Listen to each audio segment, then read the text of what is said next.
નમસ્કાર દર્શક મિત્રો, હું છું જિગ્નેશ મહેતા. રેમી ન્યૂઝના ડિજિટલ પ્લેટફોર્મમાં આપનું સ્વાગત છે. જોઈએ આજના મુખ્ય સમાચાર. ગુજરાતમાં સ્થાનિક સ્વરાજ્યની ચૂંટણીઓ યોજાઈ રહી છે અને આજે ઉમેદવારી પત્ર ભરવાની છેલ્લી તારીખ છે.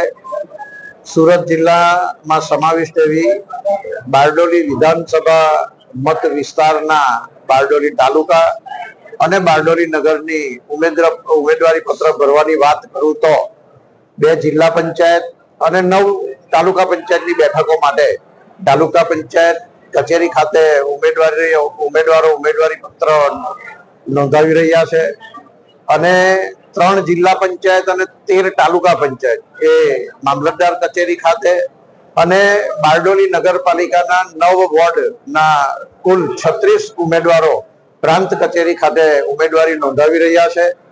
બારડોલી તાલુકા ખાતે જે 9 તાલુકા પંચાયતની બેઠકો અને 2 જિલ્લા પંચાયતની બેઠકો પૈકી લગભગ અમારા ભારતીય જનતા પાર્ટીના ઉમેદવારો લગભગ ઉમેદવારી પત્ર ભરવાના અંત તરફ જઈ રહ્યા છે.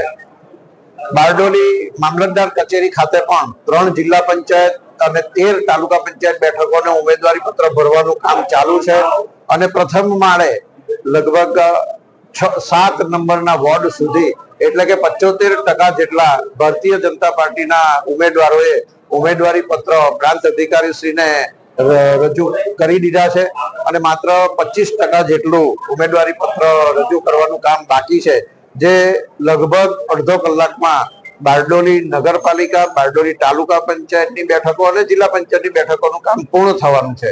સાથે સાથે જે રીતે ભૂતકાળમાં એટલે કે 2021ના વર્ષમાં સ્થાનિક સ્વરાજ્યની જે ચૂંટણીઓ યોજાઈ હતી અને કાર્યકર્તાઓની મહેનતથી અને કાર્યકર્તાઓના ઉત્સાહથી જે રીતે ભારતીય જનતા પાર્ટીએ સુંદર પરિણામ પ્રાપ્ત કર્યું હતું, તે જ રીતે આ સ્થાનિક સ્વરાજ્યની 2026ની ચૂંટણીમાં ભારતીય જનતા પાર્ટી પરિણામ પ્રાપ્ત કરશે.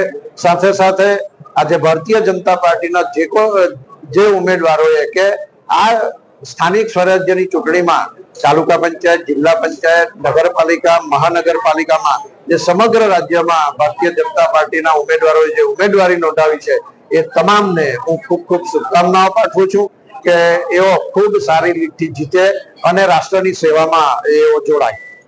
મોટા છે કે વડોદરા છે, જે વિરોધના પાર્ટી દ્વારા શું પ્રયત્ન કરે છે?